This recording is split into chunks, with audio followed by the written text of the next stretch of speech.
Born from nostalgia of the past came a line of toys that defined a generation.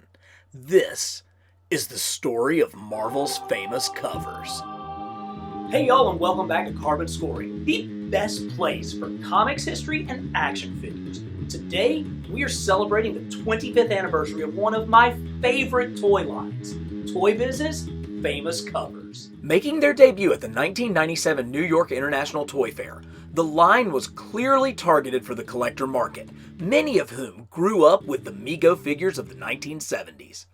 ToyBiz advertised the line in their promotional catalog, saying, "Marvel Maniacs, your prayers will be answered with this assortment of superposable, highly articulated 8-inch action figures. Each figure is dressed in fabric clothing that authentically captures the characters' costumes from classic covers of Marvel Comics history. The look and feel of these figures will make you feel that you're a child again with their nostalgic appeal." Each of the figures would come in a gatefold package, some of the most beautiful ever created, and they retailed between $15 and $18, which was 2 to 3 times that of the 5-inch figures on the shelves. And although they were advertised as 8 inches, they ended up closer to 9 1/4, dwarfing their 1970s counterparts. The size discrepancy was initially rumored to be a factory screw-up in China, but product designer Tom McCormick clarified that the added size was needed for the 25 points of articulation these figures contained.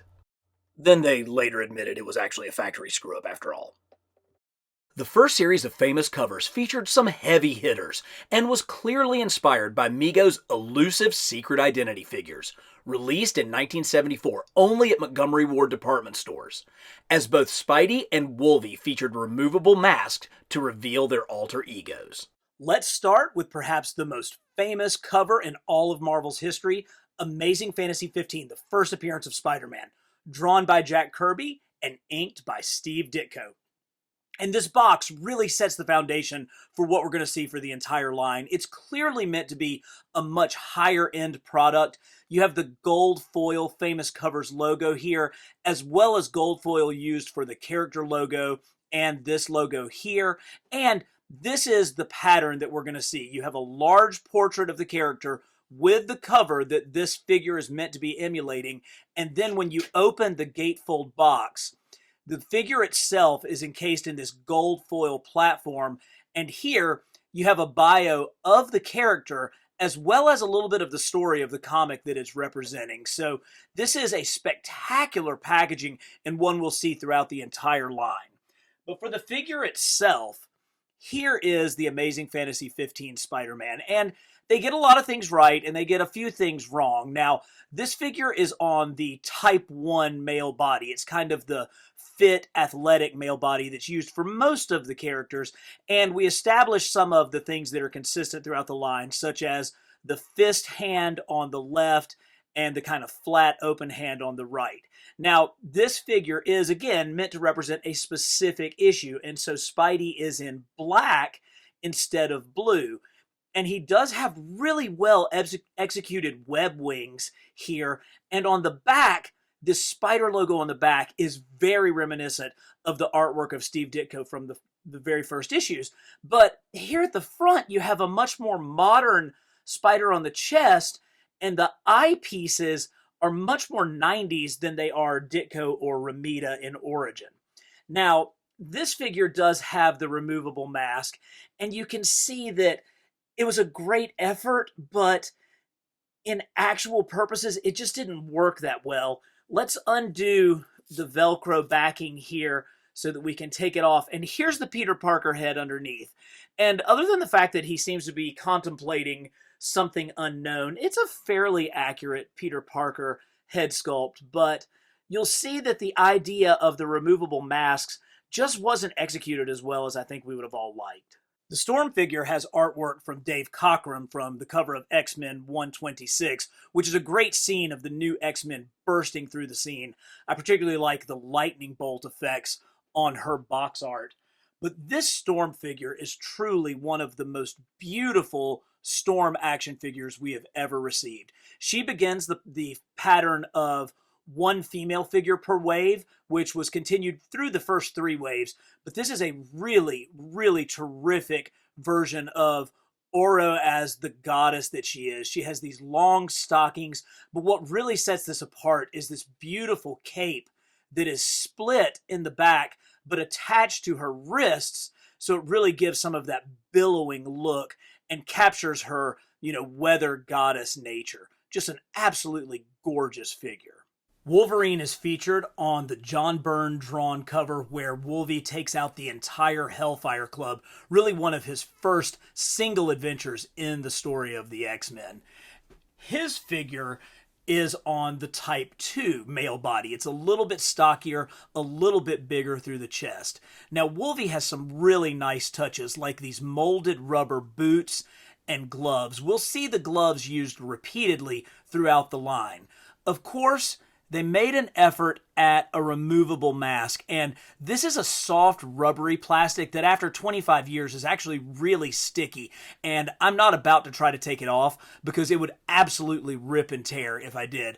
It's too big, and it really kind of limits the head articulation of Wolverine, but I do think it works better than Peter's mask. Overall, this is a pretty good figure, but certainly there was still room for improvement.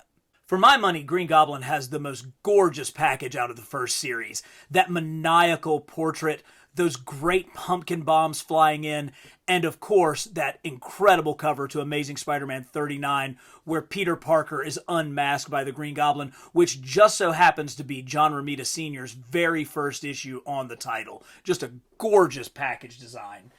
And the figure was no less impressive. This is certainly the most fully realized figure out of the first wave. He comes with his Goblin glider, which has really nice, expandable straps to allow his feet to come in. Speaking of his feet, he has these great custom molded boots that go along with his molded gloves. He has more accessories than anyone else, with his sculpted pumpkin bomb attached to that hand and his satchel so that he can carry his other stuff.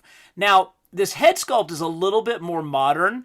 Some have likened it to almost like an anime Joe Maggiera sort of style, more so than the classic Romita Ditko, but it certainly works with this colorful, bold figure that for me is the true highlight of the first wave. The second series hit shelves in the spring of 1998 under the theme of First Appearances. The wave was initially set to contain Namor, Marvel's first mutant, and Hellcat, Marvel's first female superheroine. Now that actually would have been a pretty cool figure. Jack Kirby gets a lot of love in Wave 2. As you can see, these first appearances mostly are based on his artwork, beginning with Thor from Journey into Mystery 83. Also, this still has the original sticker on it from KB for $17.99. That was not an inexpensive figure back in the day. Now, KB usually cost a couple of dollars more than if you could find it at Toys R Us or Walmart, but these were not the easiest figures to find. They were relatively low production runs. Thor, though, is an utterly terrific action figure. He has his golden locks. He has this really well done cape. You can see how it just drapes and, of course, is attached across his shoulders so that it falls over his entire back. He has those great Kirby designed dots, and these boots are a particular standout to get that wrap as well as the knee guard. The colors are terrific, but of course, no Thor figure would be complete without this fantastic Mjolnir accessory that really has a nice sculpted detail to it. Just a terrific figure as we move forward with the line. No Marvel toy line would be complete without Captain America. And of course, we get his famous first appearance from the 4th issue of Avengers, again drawn by the King, Jack Kirby. Now, Cap is an interesting figure. He originally was designed to have a removable mask, much like what we saw with Spidey and Wolvie in the first series, but I'm really glad that they didn't go with that. It just wasn't working well, and it's much better to have the sculpted face. Now, there are people who argue that this yelling face is a little bit extreme, but I think it actually fits the character really well. Of course, he comes with his fantastic shield, and it's really big. It looks really great, and the elastic bands allow it to fit nicely on his wrist. He gets sculpted boots. They probably could have had the little fold over on them, but the stars and stripes are really awesome. Now, the star is pretty big. It kind of dominates his entire chest, and he is on the Type 2 body, so he's a little bit more muscular.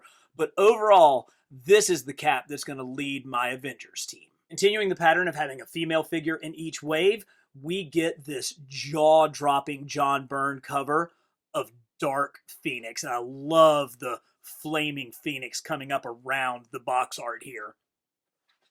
Dark Phoenix is a pretty spectacular figure. I mean, she has a new head sculpt, and of course, she has the Barbie-like rooted hair that does have kind of the orangey sort of flame effects. Her costume doesn't have the molded boots. It has more of the kind of pleathery ones that tend to wear out with time. These are actually doing pretty good, and you can see they've got a great gold sparkle to them. The Phoenix emblem on her chest is really nice. This figure, unfortunately, has faded quite a bit over the years. You can see in the back, it's much more of a deep purple color where it's really kind of faded out on the front. But that's because I've had it on display, because it's just gorgeous, and I'm so glad to have a Dark Phoenix in my collection. And arguably the greatest bad guy in the Marvel Universe, Dr. Doom, whose first appearance was immortalized by Jack Kirby in Fantastic Four issue number 5. Now, Doom was initially slated to be part of the first line, but they couldn't quite figure out the mechanics of his suit, and I would argue they still didn't fully have it figured out. They went with like the rubbery kind of exoskeleton, and it certainly creates that look of armor, but it very much prevents any kind of posing because you can see that that rubbery armor just snaps right back into place, and so you really can't do much with this figure. Also, this cape and billowing aspect, even though the material is so nice, you can see how slick and shiny it is, it never really fit properly for me. I always had to like put some pins back here to try to get it because the head would just kind of overwhelm this fantastic head sculpt. But this really kind of shows the pluses and the minuses of going with costumed figures, and because of some of the failures of this one, they figured it out for future figures such as Iron Man. The first 2 series also included this coupon, which sent in with 1 proof of purchase along with $19.99 American dollars, plus 5 more bucks for shipping and handling, could be redeemed for your very own Aunt May action figure. Yes, here she is, Peter Parker's Aunt May, holding a gun up to Spider-Man while defending her fiancé, Dr. Octopus, in this classic John Romita Sr. cover. And this figure has taken a lot of grief. Now, granted, that's not the most attractive older woman, but look how tight that bun is. Oh, and she's got her like house coat and her slippers. I believe that the Comic Book Resources website named this the worst Marvel action figure ever. I just can't agree with that. I love me some Aunt May, and I am so glad that her very first figure was in this unbelievable 9-inch doll form. Come on, Aunt May, let's go out for a date. Let's go. The 3rd series made it to stores in the fall of 1998 with the Marvel Milestones line. And after the A-listers of the first 2 waves, this one contained some head scratchers. You have to realize that before Scarlett Johansson and the Avengers, Black Widow was pretty much a C-list character. Now, she does have this fabulous George Perez designed cover of her classic kind of 70s and 80s look, and it's a good looking package. I like how you've got the hammer and sickle from the Soviet Union on top of the American flag, but she was kind of the requisite female in each wave, and this character really does kind of bring her to life. The simple black body stocking works really well, and I like the accents of her belt and her Widow's Blast shooters there. The head is maybe not necessarily the most accurate. I think her hair could have certainly been a little bit more red, but I do like the aggressive bangs look that she has going on. It's pretty good, but not necessarily the greatest. Daredevil had kind of passed his peak at the time of these figures coming out. He really was incredibly popular in the late 70s, early 80s when Frank Miller was on the title, but they chose to go with the Wally Wood drawn first appearance of his red suit with this packaging. I do love the radar effect on this.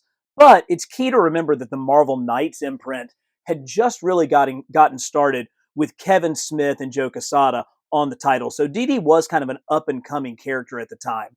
Now, I think this is one of my favorite of the famous covers. I love the red suit. I love his billy clubs. He has the combination of the molded boots with then the kind of pleather gloves up top. Unfortunately, over time, these tend to wear out, and you can see a little bit of breakdown of the pleather.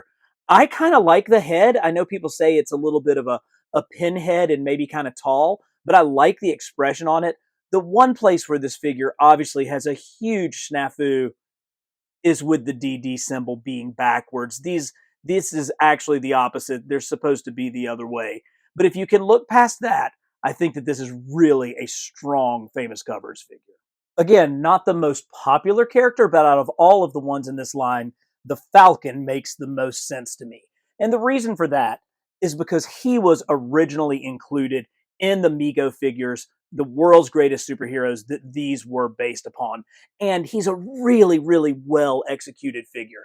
I love that head sculpt. I like the open chest with the full 70s look. And they did such a nice job with his kind of molded half boots with the talon effect on them and then the little tassels that come over the top of it. And of course, you couldn't have a Falcon figure without the wings. And the articulation of these actually makes for his movement to look really natural. And he works well in a number of great poses. Just a terrific action figure. So far, every wave has had a bad guy, and wave 3's was Mr. Sinister with the classic Mark Silvestri cover from the Inferno storyline. Now, Sinister was a little bit of a newer villain, but the X-Men were so popular, it's hard to keep them out. And while this isn't maybe the most classic of characters, really great execution of this figure, particularly with this giant headdress and all of the flowing kind of tassels that come off of the back of it. Now, this was one of the first running variants in the line. Mine has the black diamond. Others have a red diamond. And I think there may have even been some released without it.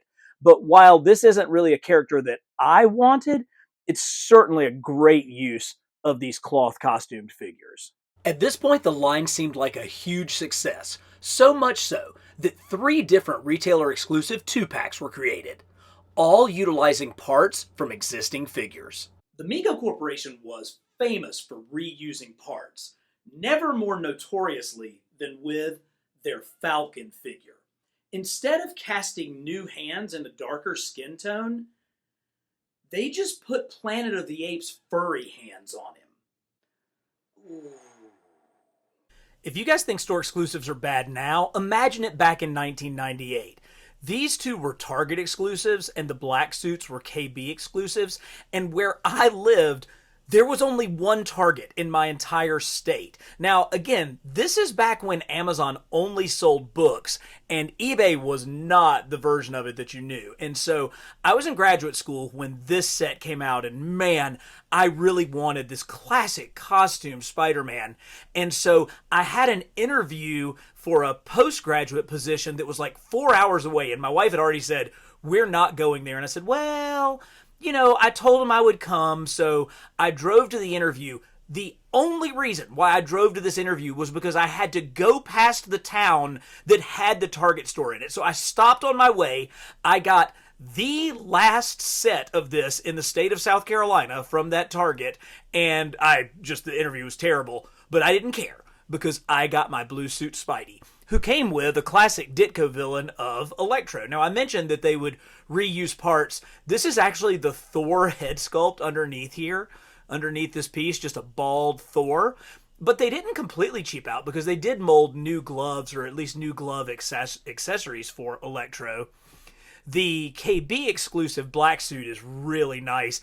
I think that the mask, even though it's still pretty doofy, works a little bit better on the black suit, but they really crushed it with that black logo.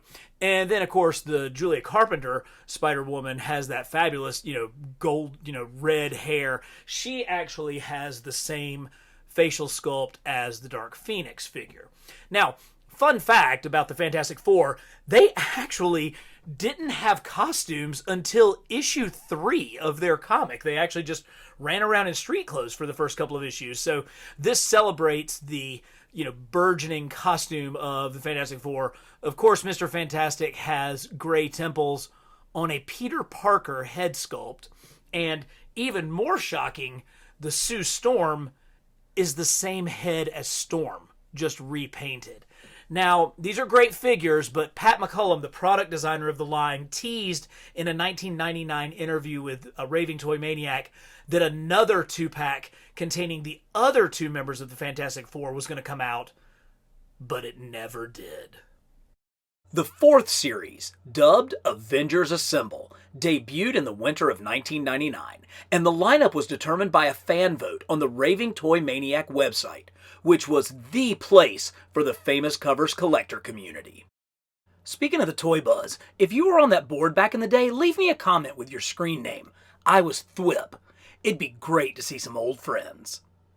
Wave 4 Famous Covers is clearly the best series in the line, and we've got Hawkeye from the cover of the very first issue of West Coast Avengers, and it really all starts with this figure. He just looks so good in these soft goods, the way that his tunic falls, the way the leather pieces kind of replicate that archery look, and he got the boot cuffs that Captain America didn't, so you can see that they're making huge strides. Plus, this head sculpt perfectly replicates that grinning look of Hawkeye. Just it brings out so much personality. Then you come to the accessories. He came with a huge, terrific bow and a newly sculpted hand so that he could pull it back. You got his quiver and individual arrows, each with a different feature, including one with Ant-Man, so you could recreate the famous Avengers cover. This is when this line really started taking off. Odd choice for the famous cover for this Hulk figure, but the gamma bomb going off and this phenomenal profile certainly make up for it.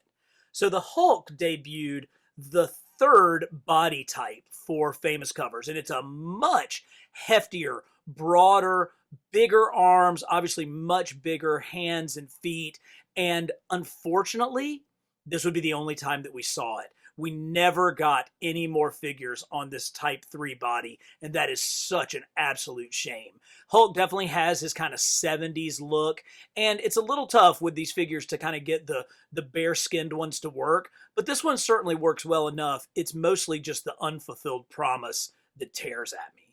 I mean, of course, you're going to use the classic cover to Avengers 57 by John Buscema for the Vision figure, and he is one that I truly believe works better with a cloth costume than he ever has with any of his plastic forms. And a lot of it is the colors. You know, just these yellows, greens, and then the red highlights just bounce so hard. He's got that long, almost alien-looking head. He does have the boots and then kind of the combination pleather gloves with fists, but it's more about this cape that you can get into that classic Buscema pose that makes this such a perfect version of the Vision. Great choice for the Iron Man figure, probably my favorite package design in the entire line. I love the schematics, and of course, one of the most iconic Iron Man covers ever. But the figure itself was a real surprise. We have all been fooled by prototype images of action figures that when we get them in our hands are truly a disappointment. Iron Man was the exact opposite. The original prototype images that were released online looked terrible, but when the actual figure came out, they really had changed some things. They'd added the battery packs, they'd changed the torso, they had gone with the cloth costume for the yellow, and then the overlaid shiny metallic plastic. This head will actually come off. I'm not going to do it because I'm not going to break open a 25-year-old action figure just to see it not go back together. But this is an absolute masterpiece and an example that ToyBiz was listening to the fans and making changes and making the line better as they went along. Series 5 was originally intended to be a Beast line, utilizing the new Hulk body to create figures like the Thing, Beast, and oh, would this have been incredible, Man-Thing. But the early production samples weren't up to standards, and instead we got X-Men Classics. The X-Men really start to flex their muscle, and a female is included again with the line with this Rogue figure. Now, she is another example of why soft goods can really work. This jacket really, really stands out and gives her that classic Jim Lee 1990s look. I love the green and the yellow, and of course, she has the white streaks in her hair and really sort of has that rogue kind of angry look to her. This is a really outstanding female action figure that I think works better in this form than in many that we have seen since. Nightcrawler is one of my favorite X-Men, and while this cover may not be the most classic, the figure certainly is. What a great use of the smaller Type 1 body for Nightcrawler.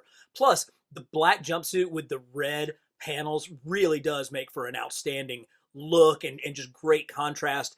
And they also changed the Velcro. Instead of coming all the way down the back, they have this one just kind of coming over the top, which is tighter. It actually makes it look a lot better. There are also a number of unique aspects to this figure that we didn't see with others. We have unique feet and hands so that they perfectly match Nightcrawler's physique. We got a great sculpt with another one of those yelling faces, but by now that's become the standard for the line. And of course, a bendy wire tail. And if you come at me with a Nightcrawler figure that doesn't have a bendy wire tail, just don't even bother with that mess. This is what our furry elf should look like. Of course, the leader of the X-Men should have a figure, and it should definitely represent this Jim Lee cover to the highest selling comic book of all time, the first issue of X-Men.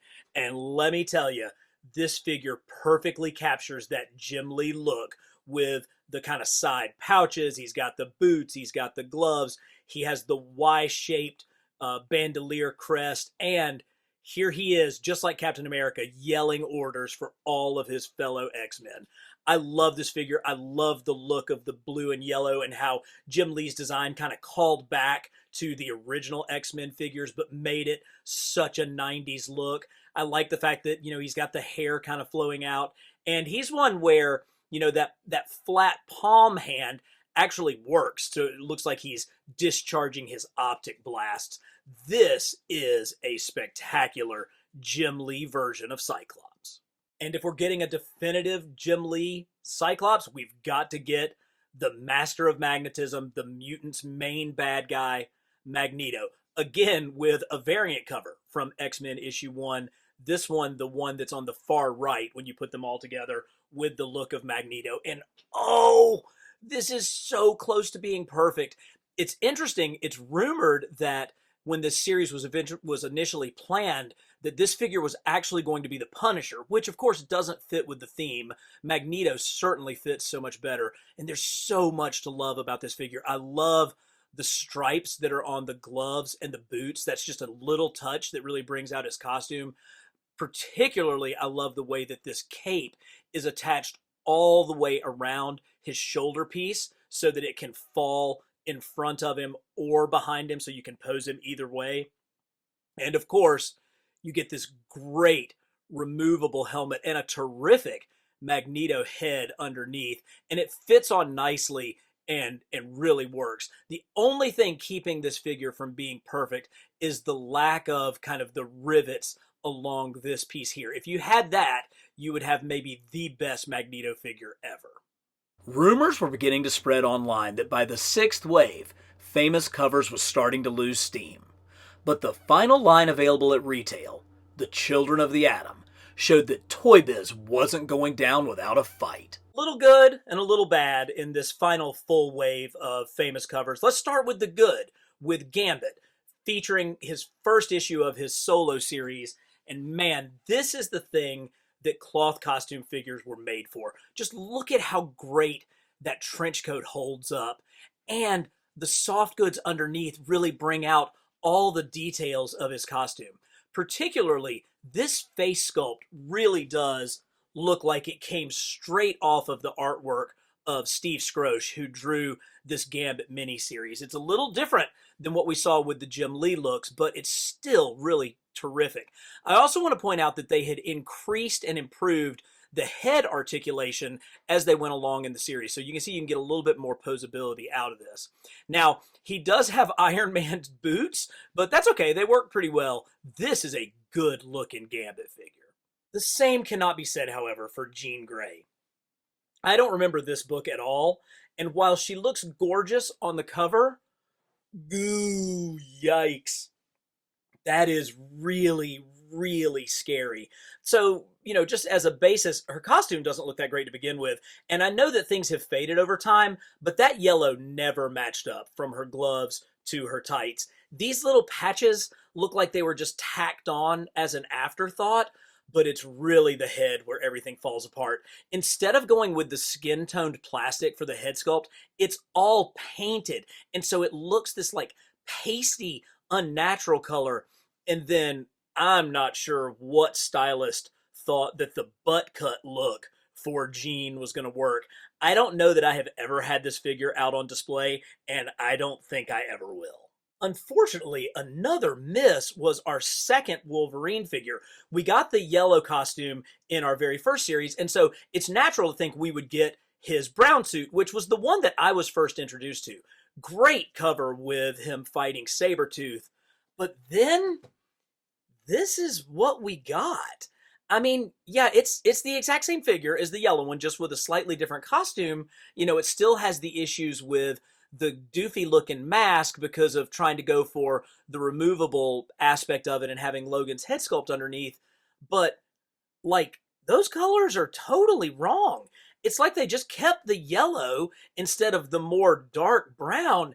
And then this color doesn't look like anything. This is the most disappointed that I have been with a Wolverine figure in a long time. But then they go and totally redeem themselves with this Sabretooth. Again, we get a classic cover from Jim Lee's run on X-Men, and just look at this thing. Oh, look at the detail of that head sculpt. Look at this furry aspect to the costume. These are the colors that we're going for. This is what we really want. He's got brand new hands, new feet. He's on either the Hulk body or a slightly adjusted body. So this is like kind of version 3.5 of the male figure body. Oh man, if this line continued, couldn't you imagine seeing a Colossus or, with these hands, Venom on this frame? Oh my gosh, the possibilities are almost endless, but they weren't going down without a fight, and this Sabretooth was putting up one heck of a battle. The overwhelming online fan support led ToyBiz to continue the line through comic shops, ordered exclusively through the Previews catalog. The first sets available were the Marvel Divas and the spectacular Spider-Girl. As we move into the final phases of the line, you could see that the effort was still there.